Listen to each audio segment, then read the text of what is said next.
Hello friends, Brandy here with Falcon Healing Arts, where I help women and their families heal on every level. And I love providing you with wellness wisdom and tips that help you become more confident with your health choices. And in this video today, we are talking about how to become a healer in your own home. This is really what most of my videos are all about at the core. And still, I feel that many of you are needing this support to really bring it all together. This is a role we can all aspire to, because I've said many times that it seems like the healthiest people in body, heart, mind, and spirit are those who feel capable of taking care of themselves and their family at home naturally. And this has become even more evident over these last 2 years when we've all been enduring through this global pandemic, that it seems like those who are most relaxed and hopeful are those who are at peace with coexisting with the virus. That doesn't mean they're flamboyant about it and not careful. It means that they have the tools to take care of themselves if they do become sick and don't feel like this is a death sentence. I've actually doubled down on the wellness tips that I've given you over the last 2 years to share information on how to reduce the toxins in your home and in your body, how to boost your immune health, and also how to help treat yourself naturally if you do become sick. So you can check out all these wellness videos to support you in those efforts. But today I want to go deeper into how you can actually feel confident to be doing this all the time at home with yourself and your family. So this is my last attempt to pull everything together to teach you how to be a healer in your own home. So follow these 5 main steps to help you become more confident in your ability to take care of yourself and your family at home. The first is that you need to be leading yourself. It may be tempting to just try out your skills on your children or your partner, helping them whenever they become sick or with preventative care. However, they will find that you are a greater, reliable resource if you are taking care of yourself first. And we all have something we can be focusing on to improve our holistic health. So you can make a choice what you feel like you need to change, what is going to move the needle on your health fastest and be the most profound, so that you have your own healing story.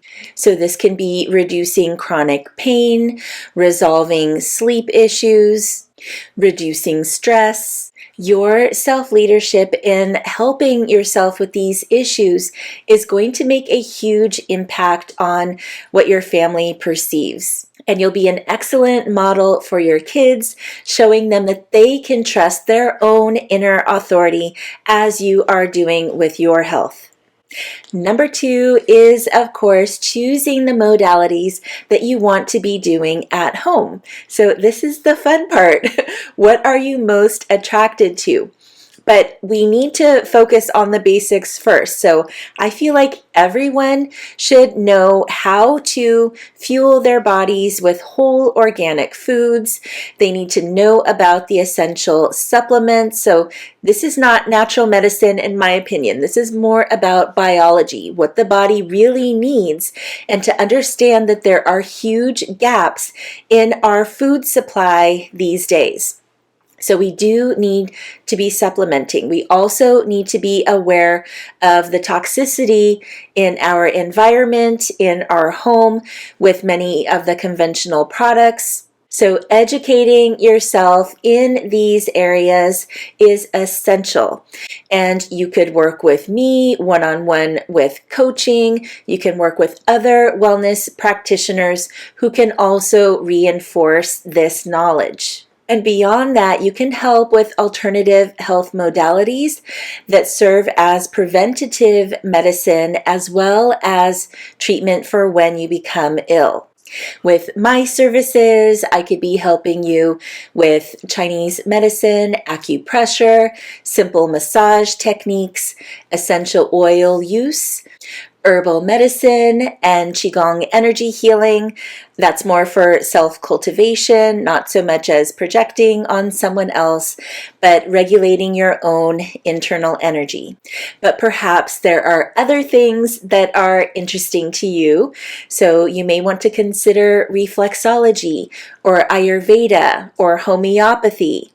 You can be studying more extensive massage techniques or flower essences. So these are just a few examples of complementary and alternative medicine that you can easily practice at home on yourself and with your family. Whatever you decide on, you'll just need to commit to studying. Really master this. If you're just dabbling with one thing or another, then you're not going to become this confident expert at home. Fully commit to knowing your craft so you become more resourceful for your family and perhaps even your larger community. Now, in order to feel more confident about being a healer in your own home, you'll need to know the red flags you can look out for and when you should consult with a wellness practitioner. So definitely seek help if you or a family member has severe, sharp, debilitating pain, if there is a change in bowel habits that's really severe, loss or change in vision, a prolonged high fever, shortness of breath, extreme loss of weight, and a change in mental capacity, then definitely seek out help from your medical doctor or trusted health practitioner. And even before something happens, it's always a good idea to talk to your healthcare practitioner. Let them know that you have this desire to do more for yourself at home and with your family. And maybe they can give you some homework, some tips, and you could also talk to them about red flags that you should look for where they can be of greater assistance to you. The fourth step in becoming a healer in your own home is to make conscious health choices each and every day. So wellness is a journey. Wellness is something that we find after cumulative acts of self-care. And of course, it's okay if you're living this 80-20 rule or 90-10 rule of making the best health choices and then of course having some maybe unhealthy indulgences here and there. But completely abandoning your wellness routines and slipping back into bad habits is not going to serve you long term. Again, also going back to that example that you are setting for your children, your family members, you're not going to be this greater resource for them if they see you eating crappy foods and drinking all the time, that you do need to understand what is improving your health and commit to doing that for the majority of the time. And if you do get off track, then we don't sit in guilt and shame, but we easily just move forward. Just keep moving forward, get back on the saddle, back on the wagon to improve your health for yourself and your family. And the fifth and final step for becoming a healer in your own home is to always remember that you are not doing this alone. You're using substances and tools that derive their power from nature and from source. So this is not about us and our ego being able to cure things. This is about helping ourselves and others heal and become more aligned with this natural world. And sometimes illnesses come up for a reason. So it could be to strengthen this connection to source and nature. Perhaps this is bringing out a spiritual gift within us.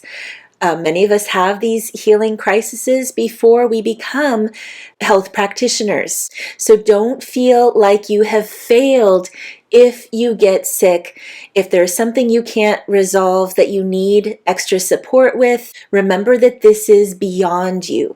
And that doesn't mean that you give up completely, but you do the best you can and then humbly ask for help. So if you are sincere about becoming a healer in your own home and you follow these steps, I know you will get there. You may also want to revisit this other video that we did about stopping the unwellness cycle, which will give you some practice in resolving some health issues that you currently have. So like this video if you enjoy it, share it with a friend if you feel that it could help them out, and consider subscribing if you want further support in your wellness journey. Thank you so much for watching. Well wishes.